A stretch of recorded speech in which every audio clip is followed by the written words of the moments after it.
Muy buenas tardes. Yo quisiera primero que todo agradecer la invitación a Farmamundi y en realidad más que agradecer la invitación yo ya no me siento invitado para la campaña de Farmamundi, yo me siento ya miembro de esta campaña porque tuvieron el gusto de invitarme desde el inicio, he estado vinculado y me parece que ha sido una campaña bastante exitosa, por eso es que han podido contar conmigo cada vez que me han solicitado. Estamos en el Colegio de Abogados y yo suelo decir algo, el que no es solo un chiste o una caricatura, pero lo creo profundamente, y es que la salud pública le fue entrega en el año de 1948, cuando se creó la Organización Mundial de la Salud, a los médicos. La salud pública era un asunto de médicos. Y resulta que algunos años más tarde, casi 30 años más tarde, se dieron cuenta que aquello había fracasado, que los médicos no sabían administrar la salud pública y hubo un momento muy importante en la historia de la salud pública, en la historia de la OMS, que fue la conferencia de Alma-Ata en el año 78, donde dice la conferencia de Alma-Ata, no, esto hay que sacárselo a los médicos y entregárselo al personal sanitario, a farmacéuticos, a enfermeros, al personal que está fuera de los hospitales, esos son los que deben manejar la salud. Todo iba muy bien hasta el momento en que el Banco Mundial decidió asesinar toda la idea y el concepto de la idea de Alma-Ata y dijo, no, esto es un asunto de economistas, porque la salud es un gasto y tenemos que ver cómo vamos a controlar el gasto.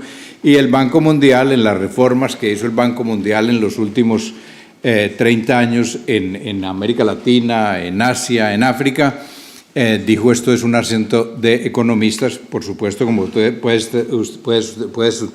pueden ustedes imaginar, esto fracasó también y hoy en día, desde hace 2 o 3 años, nos estamos preguntando muchos si esto no es más bien un asunto de abogados, ahora que estamos en el Colegio de Abogados, porque en realidad el acceso a la salud es un derecho del ciudadano y tenemos que ver cómo se ponen mecanismos y leyes a nivel de los países para que el derecho a la salud sea realmente ejercido y se pueda practicar, lo mismo que el acceso a los medicamentos.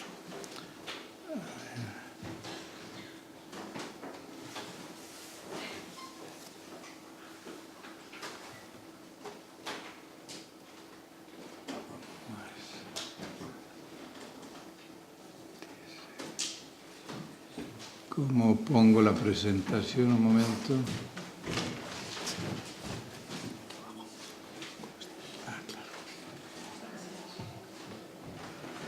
Bueno, yo voy esta tarde a darles una especie de aperitivo, porque en el tiempo que tengo no voy a tener tiempo, de este documento que ya se anunció, va a haber una publicación de este evento. Yo acabo de terminar un documento que tiene unas 45 páginas que se llama Pautas de Patentabilidad y Acceso a los Medicamentos, y eso es lo que voy a tratar yo de presentarle rápidamente las grandes líneas de este documento. La presentación mía tendrá cuatro partes. Primero, una especie de antecedentes y el contexto histórico, la propiedad intelectual, la OMS y el acceso a medicamentos. ¿Cómo es que llega el tema de la propiedad intelectual a la Organización Mundial de la Salud? Es un tema bastante nuevo, como vamos a ver. El sistema de patentes aplicado a los medicamentos, qué es lo que significa, cuáles son las características, cuáles son los problemas o las ventajas que esto trae. Las pautas para el examen de patentes, que es la parte central del documento y la presentación que yo voy a hacer, aunque no me voy a detener mucho porque es una cosa bastante técnica, pero vamos a ver el contexto y qué es lo que quiere decir eso con las pautas para el examen de patentes y, por último, las conclusiones.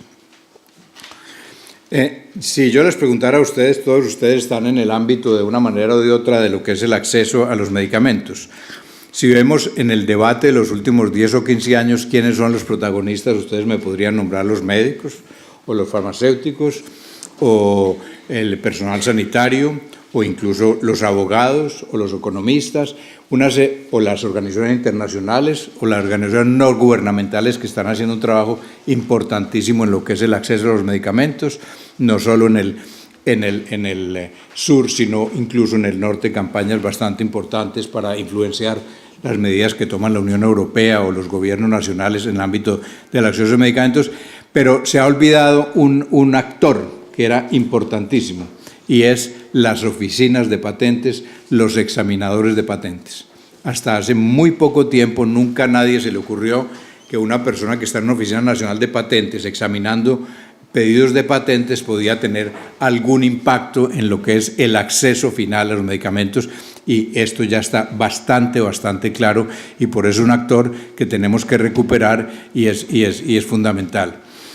Hasta hace muy poco las oficinas de patentes y los criterios de patente, y hasta hace muy poco no, yo diría actualmente los criterios de patentes, los niveles de patentabilidad por los cuales opta un país son definidos o por el gobierno o son definidos por las cortes o por los tribunales o por las leyes o por los negociadores de tratados internacionales, como fue el Tratado de los ADPIC. Esto es una decisión que es relativamente no, una decisión política, porque el acuerdo de los ADPIC nos da solo 3 criterios de patentabilidad, que es la novedad, el espíritu inventivo y la aplicación industrial, pero no define ninguno de estos 3 criterios, de tal manera que deja una libertad grande a los países de cómo se interpretan esos 3 criterios. Y aquí está la clave de todo. Hay una anécdota que yo le oigo con frecuencia a un colega mío en el South Center, Carlos Correa, que dice: cuando se creó la Agencia Europea de Medicamentos, se reunieron un grupo de abogados para decidir cuáles eran los niveles de patentabilidad por los cuales iba a optar la Unión Europea. ¿Qué se imaginan ustedes que decidieron el grupo de abogados? De poner estándares de patentabilidad muy bajos, como son los de los Estados Unidos, donde cualquier cosa es patentable, estándares de patentabilidad muy altos, como hoy es, por ejemplo, el caso de la Ley de Patentes de la India. ¿O qué se imaginan ustedes que decidió la Unión Europea? Bueno, pues como era un grupo de abogados, decidieron poner el nivel intermedio, porque un abogado de patentes puede ser abogado de una parte o de la otra, ellos ganan por los dos lados. Entonces, los criterios de patentabilidad de la Unión Europea no son tan bajos como los de los Estados Unidos, pero tampoco llegan a tener una visión y una perspectiva de salud pública. De manera que estamos hablando en el contexto europeo de unos criterios de patentabilidad relativamente laxos, que llevan a consecuencias muy concretas. Yo voy a hablar ahora de todo lo que es el nuevo producto contra la hepatitis C. En algún momento se pensaba de invalidar la patente porque no había suficiente nivel inventivo. Sin embargo, con los niveles de patentabilidad de la Unión Europea, yo creo que tal vez esa batalla se perdería. Bueno, todo esto, la llegada del tema de la propiedad intelectual a la salud pública y a la OMS llega en el año 95 con la creación de la Organización Mundial del Comercio y la aprobación del famoso acuerdo sobre la propiedad intelectual que rige el comercio internacional, que se conoce con la sigla de ADPIC o con la sigla en inglés TRIPS. Y entonces esto crea un esquema que es patente, monopolio, alto precio, acceso restringido. Esto evidentemente en cualquier mercancía, y vamos a ver en la siguiente diapositiva, no tiene, a mí no me cuestiona, no me pone ningún problema que un mecanismo de comercio internacional restrinja el acceso. Ustedes tienen este caso que es real, este perfume que se llama el Imperial Majesty Perfume, vale 140.000 euros, un vasito tendrá 100 miligramos, no sé cuánto, yo no lo he comprado. Dice que está impregnado de vainilla, de limón, de jazmín, de laurel, del aroma de 170 rosas, y lo venden. Esto está muy bien, pero es decir, el que no se unte el perfume Majesty no le va a pasar nada. Cuando estamos hablando de patentamiento de bienes públicos que pueden proteger o salvar una vida, estamos hablando de otra cosa. Entonces, aquí la primera reflexión que uno podría hacerse es cómo la comunidad internacional aceptó que este nuevo sistema se aplique también a productos que están ligados con la vida y con la conservación de la vida de las personas. Aquí pasamos a lo que ya les decía. Estamos viviendo actualmente el problema que está creando y que va a crear en los próximos años un medicamento como es el medicamento con el nombre de marca Sovaldi contra la hepatitis C, donde el tratamiento para 12 semanas cuesta en los Estados Unidos $84.000 y en la Unión Europea 57.000 euros. El tratamiento de 12 semanas de un medicamento que aparentemente lo que dice la literatura y lo que dice hoy en día los expertos es que es un medicamento que cura. La reflexión cínicamente que se hace la firma americana que lo sacó al mercado, la firma Gilead, dice que hoy en día el trasplante de hígado que necesitaría algún paciente para salvar su vida sería del orden de $100.000, entonces ellos ya están haciendo un gesto dejándolo en $84.000. Pero aquí la reflexión es más profunda, habría que hacer una reflexión sobre la filosofía de todo este asunto. Y aquí anoche cenamos con unos amigos, colegas de Farmamundi, me recordaban una cosa. Cuando yo la primera vez que me invitaron aquí a Zaragoza, yo decía que me preguntaron si yo era optimista en lo que era el problema del acceso al medicamento, que en aquella época yo había enfatizado muchísimo que era el acceso, sobre todo en los países del sur, donde no había acceso a los medicamentos. Yo les decía que yo era relativamente optimista en la medida que este problema iba a llegar muy, muy rápidamente al norte y el problema no iba a ser el problema de África, Asia o América Latina, sino era la viabilidad de los sistemas occidentales y sobre todo de Europa Occidental en el acceso a los medicamentos. Bueno, este es un ejemplo clarísimo de que el problema llegó aquí. La seguridad social española, ni la francesa, ni la inglesa, ni la alemana podrá dar este medicamento a todos los pacientes que los necesitan, cuando vemos aquí que, por ejemplo, en Francia habría 200.000 personas que viven con hepatitis C. De tal manera que aquí hay varias cosas. Esto no lo puede permitir la sociedad contemporánea hoy en día y resulta realmente, ¿qué calificativo ponerlo? Asustador, por lo menos, el que gobiernos de países como España o Francia estén durante meses y meses negociando con una firma privada extranjera para poder salvar la vida de pacientes que viven con hepatitis C. Esto es inadmisible, absolutamente inadmisible, porque los estados soberanos debían tener mecanismos, los tienen, debían utilizar los mecanismos que tienen para decir esto no es admisible y vamos a hacer una licencia obligatoria y mañana tendremos el medicamento a un precio que lo pueda adquirir la seguridad social para toda la población. De manera que aquí hay problemas y esto, el debate de los últimos 4 o 6 meses en España, de que la firma diga se lo rebajamos a 20, a 25.000, están jugando con el gobierno y esto es inadmisible porque $25.000 por paciente por tratamiento tampoco la seguridad social lo podrá pagar.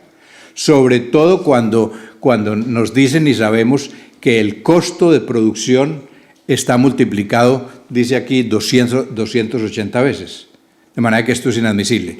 Cuando nos dan el racional para dar una duración de 20 años a una patente es para que la firma que sacó el medicamento pueda recuperar la inversión. Vemos aquí que este argumento era totalmente falso y fue una cosa totalmente arbitraria. Los beneficios de los primeros 6 meses de venta de este medicamento en los Estados Unidos dieron ya un margen de lucro de $4.000 millones. De tal manera que si el costo fue de 1.000 o 2.000 millones de dólares, ya está ampliamente recuperado la inversión y podría ponerse casi en el dominio público y no habría que esperar 18 años para que pueda entrar el genérico al mercado. Rápidamente, un poco la historia en la OMS. En el año 95, prácticamente no, el mismo año en que se fundó la Organización Mundial del Comercio, se hizo en Madrid, en la Carlos III, una reunión donde se presentó un documento que es el primer escrito, por lo menos que yo conozca, que habla del posible impacto del acuerdo de los ADPIC en el acceso a medicamentos, que se llamaba la Ronda de Uruguay y los medicamentos, escrito por Carlos Correa.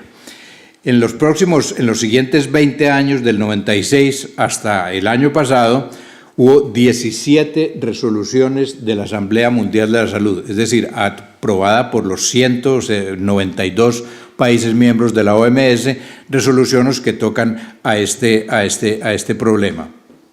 Y hubo numerosas publicaciones, entre ellas una publicación, que es esta publicación, que se llama Pautas para el examen de patentes farmacéuticas y que estaba destinada a los examinadores de patentes y al cual se refiere este documento que yo le estoy tratando de presentar y que la historia o la razón del documento de que estamos hablando, del que les mostré al inicio, las pautas de mostrar la historia de cómo se originó este documento, es porque actualmente los Estados Unidos están empezando un panel en la Organización Mundial del Comercio contra Argentina por estar aplicando estas pautas, que en mi juicio es uno de los documentos más importantes que ha publicado la OMS, donde tiene el logo, y de otras agencias internacionales. ¿Qué está pasando hoy en día? Ese documento fue traducido a 5 lenguas, se hicieron talleres por lo menos 50 países oficialmente patrocinados por la OMS y hoy en día el documento dejó de existir. ¿Por qué les digo eso? Si ustedes cualquiera de ustedes llaman hoy en día a la OMS, les van a decir que eso no está en los términos de referencia de la OMS, que la OMS no debe meterse a talleres con los examinadores de patentes y que el documento está agotado y que no se pretende reimprimir. ¿Por qué está sucediendo esto en la OMS? Muy rápidamente, porque no es el tema, pero vale la pena decir alguna cosa. ¿Quién está gobernando la OMS hoy en día? La señora que está atrás un poco desenfocada, que es la directora general Margaret Chan, o será más bien Bill Gates, que en este momento está dando del orden de 400 o 500 millones de dólares por año a la OMS, lo que significa que en último término es él que está fijando las prioridades en materia de salud pública. Eso es la consecuencia de que la OMS esté cambiando de política en términos de retirar incluso medicamentos y dejar de hacer cosas que estaban haciendo y que debía ser de acuerdo al mandato que le han dado las diferentes resoluciones de la Asamblea Mundial de Salud. Esta es la razón. Estamos desafortunadamente privatizando, no porque yo no estoy colaborando con eso, pero estamos como observadores de una privatización de la Agencia Multilateral Pública de Referencia en materia de salud pública. Yo creo que esto es un problema grave, es un problema que tal vez no haya una conciencia suficiente hoy en día en la comunidad internacional, porque desafortunadamente, y lo digo desafortunadamente, es un poco duro y cínico, los ébolas no se pasan en Europa ni en los Estados Unidos, sino que se pasan en África. Pero el día que haya un problema grave de salud pública en un país industrializado, yo creo que vamos a tener que regresar a recrear o a redireccionar la vía por donde está yendo la OMS. Vamos rápidamente al segundo punto, el sistema de patentes aplicado a los medicamentos. Es sin duda alguna, y ustedes lo han visto, es uno de los temas que ha sido más debatido en los últimos 10, 15 años, casi 20 años en el tema de las patentes aplicadas a los medicamentos. Las patentes, no hay que olvidarse que es un derecho que es territorial, un derecho nacional, y que una patente puede concederse, puede no, de hecho se concede en un país y a veces no se concede en otros países. Una patente se puede revocar también o se puede anular si el Estado piensa que no debía haber sido otorgada. Y otra idea importante para los que no son especialistas de patentes es que el sistema no es tan fácil que uno imaginaría una patente de un medicamento. No, hay una investigación que hizo la Unión Europea recientemente y encontró que hay medicamentos que pueden ser el objeto de 1000 patentes distintas. De tal manera que la industria va patentando desde fases muy iniciales algunas moléculas que todavía no se podían llamar medicamento, pero que las patentan para que a alguien no les vaya a robar esa pequeña innovación que tienen y así poder llevar a un monopolio al final en el momento en que ponen en el mercado el medicamento. Entonces podríamos preguntarnos, ¿el sistema de patente aplicado a los medicamentos es un dilema resuelto o un dilema por resolver? Yo creo, con lo que está pasando hoy en día con los medicamentos contra el cáncer, 10 de los medicamentos contra cáncer que han sido aprobados por la FDA en los últimos 10 años valen más de $100,000 por tratamiento. Lo que acabamos de ver del Sovaldi también, el precio del Sovaldi, de manera que esto es un problema que está todavía por resolver. Hay, a mi juicio, el problema fundamental de todo el sistema de la innovación y el desarrollo de medicamentos es que a estas horas, después de unos 70, 80 años de investigación y desarrollo de productos farmacéuticos, no hemos podido ponernos de acuerdo cuál es el costo real de la investigación en materia farmacéutica. Hay unos datos, se está hablando desde hace muchos años, bueno, cuando hay un cuadro aquí en el informe donde se dice que de las primeras cifras que existen sobre el costo de una molécula, las primeras cifras vienen en los años 50 y se calculaba que valía $1 millón la investigación de un nuevo medicamento. Rápidamente se empezó a hablar de $400 millones, descubrió un medicamento. Cuando coinciden las patentes y se empieza a hablar de unas posibles licencias obligatorias, se duplica el costo de investigación que la industria argumenta y dicen son 800 millones. La cifra del noviembre de 2014 de un instituto de investigación de los Estados Unidos es que un nuevo medicamento costaría $2.500 millones de dólares para eso. Cuando iniciativas de orden no lucrativo, como es esta de DNDi, de Médicos Sin Fronteras, que están haciendo investigación sobre enfermedades olvidadas, dicen algunos, a mí me gusta llamarlas ignoradas, porque olvidadas no es culpa de nadie, pero ignoradas, alguien las ignoró. Ellos han puesto ya en el mercado en los últimos 8 años unos 6, 7 medicamentos y las cifras que ellos dan de lo que les ha costado la investigación no es de más de $150 millones. Entonces ustedes ven, si el debate entero está reposando de cuál es el costo real de un medicamento y los unos nos dicen que valen $2.500 millones y el otro dice vale 150, ahí no hemos avanzado absolutamente nada y ese es el punto neurálgico, porque después el precio estará fijado en valor del costo y si el costo es $2.500 millones, pues tendremos medicamentos a 56.000 euros el tratamiento para 12 semanas. Si el costo real son 50 o 100 millones de dólares, estamos hablando de otra cosa.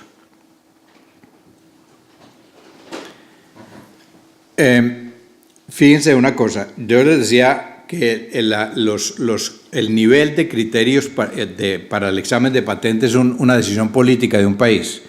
La Argentina acaba de introducir desde hace un par de años, está aplicando estas pautas de patentamiento de medicamentos y se encuentra que en el año 2012 la Argentina otorgó 54 patentes farmacéuticas, mientras que México, un mercado del mismo tamaño, del mismo nivel, la población bastante similar, otorgó 2.500 patentes farmacéuticas. Entonces aquí nos damos cuenta que hay algo que está mal.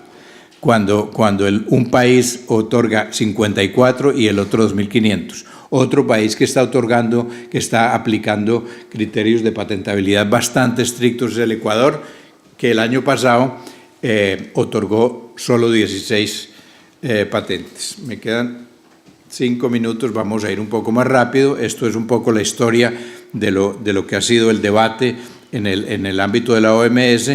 Hay una idea importante, y es que hace un par de años un grupo de expertos de la OMS recomendó que se hiciera un tratado, se negociara un tratado internacional de cómo financiar la investigación y desarrollo, que fuera con fondos totalmente públicos.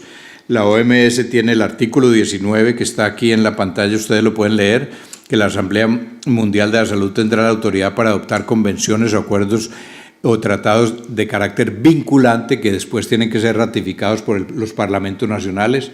En 65 años la OMS ha utilizado este mecanismo una sola vez, que es la Convención contra el Tabaco, de manera que la idea que está sobre el tapete es que para evitar que lleguemos a estos costos absurdos que los sistemas de salud no pueden pagar, entonces busquemos una vía alternativa.